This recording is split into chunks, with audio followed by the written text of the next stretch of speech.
Cerita berlanjut saat para Kurawa datang ke ruang istana dengan mengangkat senjata. Hal itu pastinya sangatlah mengejutkan bagi semua pihak. Keempat saudara Yudhistira segera turun dan menjaga Pangeran Mahkota yang baru saja dinobatkan. Sesaat Duryodhana telah berada di hadapan Pangeran Yudhistira. Namun anehnya, dirinya justru menyerahkan senjatanya kepada sang Pangeran Mahkota terpilih. Meski begitu, keempat saudara Yudhistira heran dan curiga dengan aksi dari para Kurawa. Duryodhana dan saudara-saudaranya menyatakan menerima Yudhistira sebagai keluarga dan Pangeran Mahkota.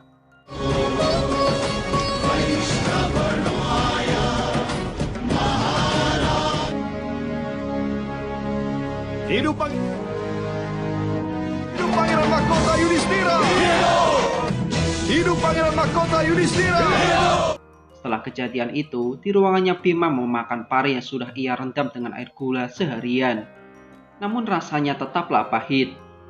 Di situ Bima menyindir dan menyatakan keheranannya terhadap sikap Duryodhana. Lantas Yudhistira mencoba menasihati adik-adiknya. Di tempat lain, Duryodhana sedang membicarakan tentang keputusan dengan pamannya Sengkuni. Sesaat Gandhari datang dan mencoba menasihati anaknya. Namun hal tersebut segera ditampik karena Duryodhana hanya memiliki satu tujuan saja, yaitu untuk memiliki tata Hastinapura. Sementara Bhisma putra Gangga menuangkan air suci sebagai persembahan kepada ibunya. Keduanya berbincang-bincang mengenai tuntasnya kewajiban Bhisma. Namun hal itu segera disanggah oleh Dewi Gangga. Sang ibu memberikan wejangan kepada anaknya dan mengatakan bahwa ia belum mendapatkan kebebasannya. Bagaimana supaya aku bisa bebas? Kau akan dapatkan kebebasan untukmu sendiri. Kemudian terlihat Arjuna datang ke kamarnya untuk menemui putri Subhadra dari Yadawa. Subhadra meminta pelayan agar memberitahu Arjuna untuk masuk sebentar lagi. Banyaknya kain-kain berserakan yang dibuat pola oleh Subhadra membuat Arjuna seolah menari-nari.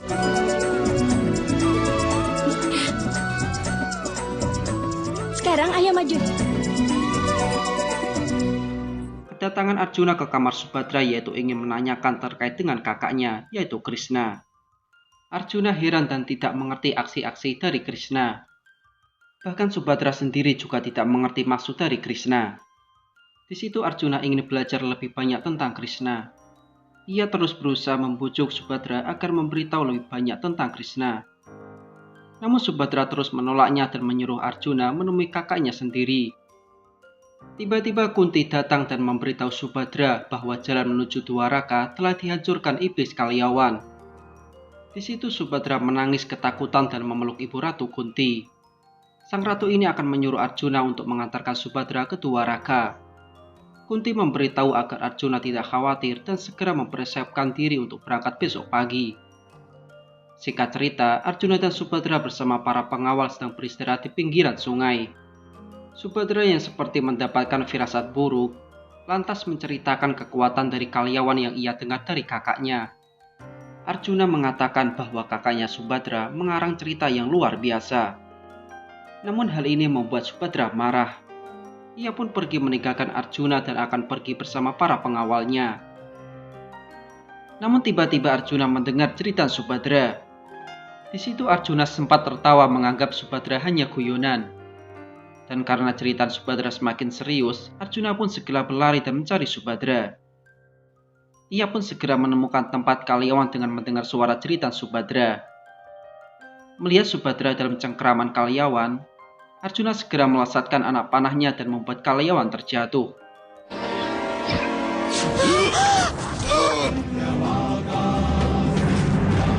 Dan akhirnya Subhadra segera bersama Arjuna lagi. Di situ Subhadra masih menengok Kalyawan lagi karena ia percaya dengan cerita Krishna. Terlihat Kalyawan bangun lagi dan mencabuti anak panah di tubuhnya. Seketika Kalyawan sudah menghilang dari tempat terjatuh. Secara spontan dirinya dan Subhadra menghilang dari pandangan Arjuna. Dan pada akhirnya Kalyawan telah membawa Subhadra di tepi jurang air terjun. Di situ Kalyawan menginginkan kedatangan dari Krishna. Sesaat Arjuna segera datang dengan panah di tangannya. Kemudian Kalyawan melemparkan Subhadra terjun di sungai. Arjuna yang terkejut segera ikut melompat ke sungai tersebut. Saat di dalam air, keduanya tenggelam bersama dan berusaha naik. Sementara di atas, Kalyawan masih berteriak memanggil-manggil Basudewa Krishna untuk datang. Krishna yang sudah berada di tepi sungai, mencelupkan kakinya di sungai itu dan membuat pusaran air yang membuat Arjuna dan Subhadra di tanah dan tidak tenggelam oleh air.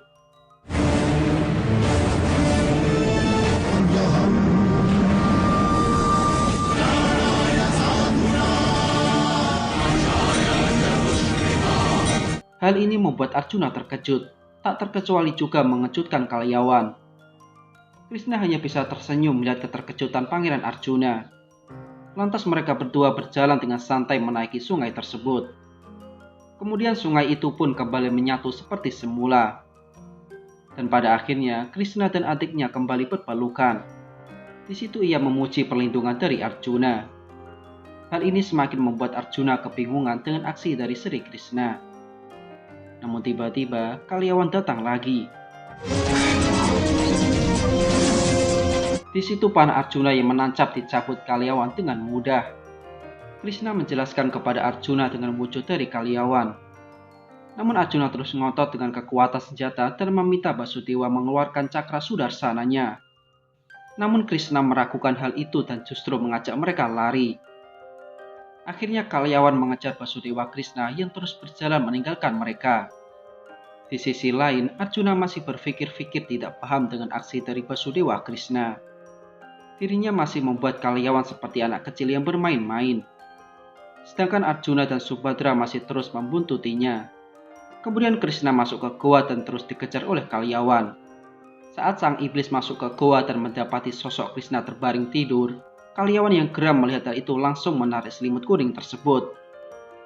Namun naas, yang tidur bukanlah Krishna, melainkan seorang resi Mucukini yang dengan kemarahan matanya langsung membakar Kalyawan menjadi abu.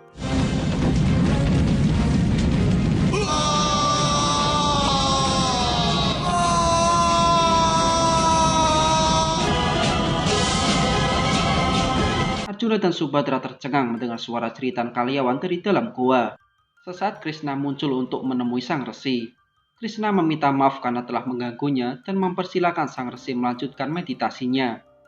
Kemudian Krishna pun keluar goa dengan keadaan aman sentosa. Di situ Arjuna langsung memberi salam kepada Basudewa Krishna. Sang Narayan mengatakan, "Tidak, kau tidak perlu doaku. Kau punya tempat khusus di hatiku." Kemudian Krishna menjelaskan tentang Resi Mucukuni yang telah bermeditasi di gua itu dan menyatukan takdir kematian Kalyawan. Kemudian Krishna mengajak Arjuna ke Dwaraka karena akan membicarakan banyak hal. Di situ Arjuna tersenyum puas seolah mendapatkan jawaban atas semua teka-teki tentang Krishna. Akhirnya sampailah mereka di kerajaan. Di situ Arjuna takjub dengan suasana megah dan makmur di negeri Dwaraka. Krishna menjelaskan bahwa Yadawa yang mendirikan Dwaraka. Sementara dirinya hanya memanfaatkan kecerdasannya saja. Subhadra menanyakan apakah Krishna tidak ikut ke kota bersama mereka. Krishna lantas menjawab bahwa ia akan menyelesaikan beberapa tugasnya terlebih dahulu sebelum menyusul mereka. Mendengar hal itu, Arjuna ingin ikut dengan Basudewa Krishna. Sang Narayan mengatakan bahwa Arjuna akan sangat membantu jika ikut. Tapi tugas saat ini akan sangat sulit, dan bahkan benar-benar akan menyulitkannya. Segera saja Arjuna menyanggupi hal tersebut, bahkan jika Krishna mengujinya. Akhirnya Krishna dan Arjuna berangkat dan menemui daerah para gembala sapi. Hal ini mengingatkan Basudewa Krishna tentang masa kecilnya. Mereka berdua lantas bermain-main terlebih dahulu di desa tersebut.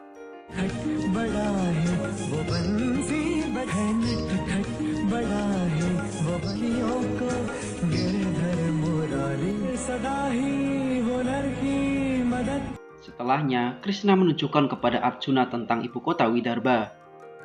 Arjuna kebingungan dengan rencana dari Basudewa Krishna untuk menjadikannya sebagai mempelai pria. Ia mengatakan bahwa Putri Rukmini tidak menikah dengan Krishna.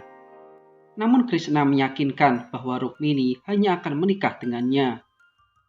Arjuna pun beruntung karena hanya ia yang tahu hal ini dari seluruh daerah Arya. Arjuna yang tidak paham dengan maksud dari Krishna, akhirnya ia ditunjukkan surat cinta dari Rukmini. Kakak dari Subhadra ini menjelaskan kepada Arjuna bahwa pernikahan Rukmini adalah paksaan dari Pangeran Rukmi. Mendengar hal itu, Arjuna siap menggunakan tali busurnya untuk menghancurkan benteng Widarbha. Namun Krishna mengatakan bahwa rencana ini harus diam-diam, dan Arjuna akan menemui Rukmini dan mengikuti sesuai pesannya. Akhirnya Krishna menyamar sebagai pengembala sapi. Namun ketika masuk ke kerajaan, ia dicegat oleh prajurit. Di situ Krishna menjelaskan bahwa ia membawa kir untuk upacara. Krishna yang telah mendapatkan izin masuk kemudian memanggil Arjuna yang menyamar sebagai Brihanala.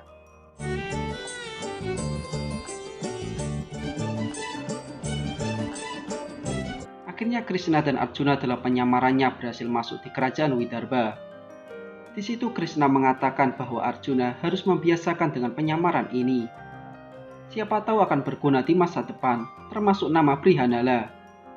Dan karena hal itu, Arjuna kembali dibuat bingung oleh aksi dari Basudewa Krishna. Setelah berpesan kepada Brihanala, Krishna akan menunggunya di kuil Dewi Parwati dalam 3 jam. Segera Arjuna berangkat perlahan-lahan memasuki istana dan menuju kamar dari Putri Rukmini. Namun tiba-tiba Arjuna dicegat oleh prajurit. Di situ prajurit tersebut heran karena belum pernah melihat wanita ini. Arjuna terus berdiplomasi dengan prajurit tersebut dan akhirnya sang prajurit mengizinkannya. Brihanala perlahan-lahan namun pasti memasuki ruangan dari Putri Rukmini. Ia mendengar dan mengintip bahwa Rukmi sedang memarahi Rukmini yang berusaha menolak dan membatalkan pernikahan ini. Di situ Rukmi tidak ingin Widarbha dan Magadha berperang. Rukmini mengatakan bahwa Widarbha akan tetap aman dengan Tuan Krishna. Pangeran Rukmi yang begitu marah dan mendorong adiknya hingga terjatuh sungkur. Rukmi terus memarahi Rukmini dan tidak boleh pergi dari ruangannya hingga waktunya menikah. Ketika Rukmi keluar, ia menemui Brihanala di depan ruangan adiknya. Dan saat Rukmini sedang melukis lambang-lambang dari Sri Krishna, Brihanala datang mendekati Rukmini. Di situ Rukmini heran dan menanyakan siapa tamunya. Arjuna menjelaskan bahwa ia adalah utusan Basudewa Krishna untuk menjemput Rukmini ke kuil Dewi Parwati. Singkat cerita, di tengah perjalanan Rukmi tersadar dari emosinya. Kemudian ia berbalik untuk menemui adiknya lagi yang akan pergi dengan Brihanala. Arjuna terus menggoda dan berdiplomasi terhadap pikiran Pangeran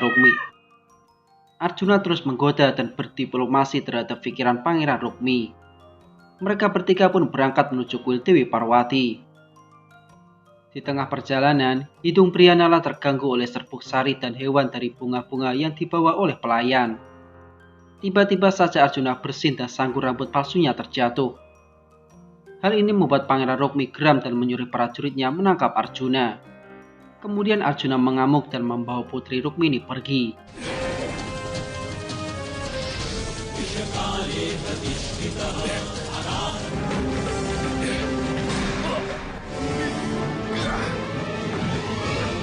Ketika Pangeran Rukmi bangkit, Arjuna dan Rukmini pergi menggunakan kuda. Segera saja pasukan Widarbha datang mengepung Arjuna. Sang pangeran meminta Rukmini agar pergi ke kuil. Sementara dirinya akan mengatasi pasukan Widarbha seorang diri. Rukmini pun sampai di kuil Dewi Parwati dengan tergesa-gesa. Dirinya mencari-cari di manakah gerangan kekasihnya yaitu Basudewa Krishna. Karena tak menemukannya, Rukmini pun menangis di depan patung Dewi Parwati. Sesaat ia mendengar suara kaki melangkah mendekat. Basudewa Krishna pun datang. Hal ini membuat Putri Rukmini sangat senang. Dan bagaimanakah cerita selanjutnya? Simak terus alur ceritanya. Bye-bye.